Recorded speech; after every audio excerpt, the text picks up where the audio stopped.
স্থগিত হওয়ার পর আবারও শুরু হচ্ছে ইন্ডিয়ান প্রিমিয়ার লিগ 2025 সালের আসর।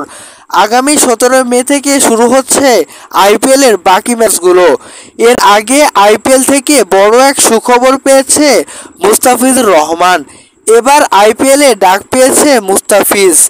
মেগা নিলাম থেকে এবারের আইপিএলে দলে ফেরায়নি কোনো ফ্র্যাঞ্চাইজি, তবে এবার সরাসরি চুক্তিতে দলে নেওয়ার জন্য ডাক পাঠিয়েছে দিল্লি ক্যাপিটালস মুস্তাফিজুর রহমানকে।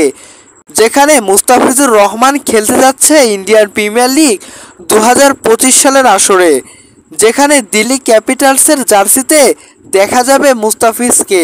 জেক প্যাসারের রিপ্লেস আইপিএল এর বাকি অংশের ম্যাচগুলোতে খেলতে যাচ্ছে। অবশ্যই এ সময়ে বাংলাদেশের কোনো ম্যাচ না থাকায় হয়তো ফিজকে আইপিএল এর জন্য অনাপত্তি দিতে পারে বাংলাদেশ ক্রিকেট বোর্ড। নিলাম থেকে মুস্তাফিজুর রহমানের মূল্য ছিল 2 কোটি রুপি, তবে এই মূল্যে কোনো দলই নিতে আগ্রহ প্রকাশ করেনি মুস্তাফিজুর রহমানকে।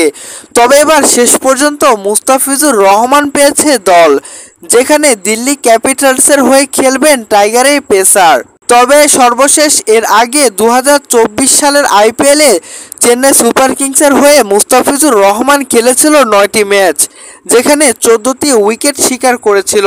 এবার দেখার বিষয় মুস্তাফিজুর রহমান দিল্লির হয়ে কয়টি ম্যাচ খেলে। আপনার মূল্যবান মতামত অবশ্যই কমেন্টস করে জানিয়ে দিন মুস্তাফিজুর রহমান সম্পর্কে।